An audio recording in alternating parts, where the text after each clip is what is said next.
Covid ಅಂದ್ರೆ DK Shivakumar ಅವರಿಗೆ ಗೊತ್ತಾ? ಅಂದು ವಿಶ್ವಕ್ಕೆ ಕೊರೋನಾ ಬಂದಿತ್ತು, ಬೆಂಗಳೂರಿಗಷ್ಟೇ ಅಲ್ಲ.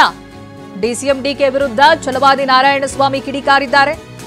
ಅದೊಂದು ಎಮರ್ಜೆನ್ಸಿ ಸಮಯ, ಮೋದಿ ನಿಭಾಯಿಸಿದ್ದಾರೆ. ಇಂದಿರಾ ಗಾಂಧಿ ರೀತಿಯಲ್ಲಿ ಎಮರ್ಜೆನ್ಸಿ ಘೋಷಣೆ ಮಾಡಿಲ್ಲ. ಕೊರೋನಾ ವೇಳೆ ಕಾಂಗ್ರೆಸ್ನವರು ಸಾವು ನೋವು ಲೆಕ್ಕ ಹಾಕ್ತಿದ್ರು. ನೀವು ಅಧಿಕಾರದಲ್ಲಿದ್ರೆ ನಾವು ಉಸಿರಾಡ್ತಾ ಇರಲಿಲ್ಲ. ಇನ್ವೆಸ್ಟಿಗೇಷನ್ ಅಲ್ಲ, ಸಿಬಿಐಗೆ ಕೊಡಿ ಅಂತ ಆಕ್ರೋಶ ವ್ಯಕ್ತಪಡಿಸಿದ್ದಾರೆ.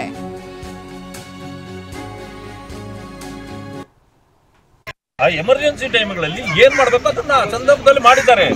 ನೀವಿದ್ರು ಮಾಡ್ಬೇಕಾಗಿತ್ತು. ನೀವಿದ್ದಿದ್ರೆ ನಾವಿವತ್ತು ಉಸಿರಾಡ್ತಿರ್ಲಿಲ್ಲ. ಆದ್ರೆ ನಮ್ಮ ಪರಿಸ್ಥಿತಿ ಇವತ್ತೇನಾಗಿದೆ, ನಾವು ಅದನ್ನು ನಿಭಾಯಿಸಿದ್ದೀರಿ. ನೀವು ಅದನ್ನ ಇವತ್ತು ನೀವು ಘೋಟಾಲದಲ್ಲಿ ನೀವೇ ಸಿಕ್ಕಾಕೊಂಡಿರೋದು. ಭ್ರಷ್ಟಾಚಾರ ಅಂದ್ರೆ ಕಾಂಗ್ರೆಸ್ ಅಂತ ಆಗೋಗಿದೆ. ನೀವು ಆ ಭ್ರಷ್ಟಾಚಾರದ ನಮ್ಮನ್ನು ಬೈತಾರಲ್ಲ, ಅವ್ರಿಗೂ ಒಂದು ಹಚ್ಚಿಬಿಡೋಣ ಅಂತೇಳಿ ಮಾಡ್ತಾ ಇದ್ದಾರೆ. ಅದರಿಂದ ಏನೂ ಆಗೋದಿಲ್ಲ, ಮಾಡ್ಲಿ, ಇನ್ವೆಸ್ಟಿಗೇಷನ್ ಮಾಡಿ. ಸಿಬಿಐ ಕೂಡ ಕೇಳ್ರಿ ಅದನ್ನ. ಓಕೆ, ಇನ್ವೆಸ್ಟಿಗೇಷನ್ ಮಾಡೋಣ ಅದನ್ನ. ಬರೀ ಇಲ್ಲಿ ಬೀದಿಯಲ್ಲಿ ಭಾಷಣ ಮಾಡಬೇಡಿ, ಸಿಬಿಐ ಕೊಡಿ, ನೋಡೋಣ, ಬರಲಿ ಅದು.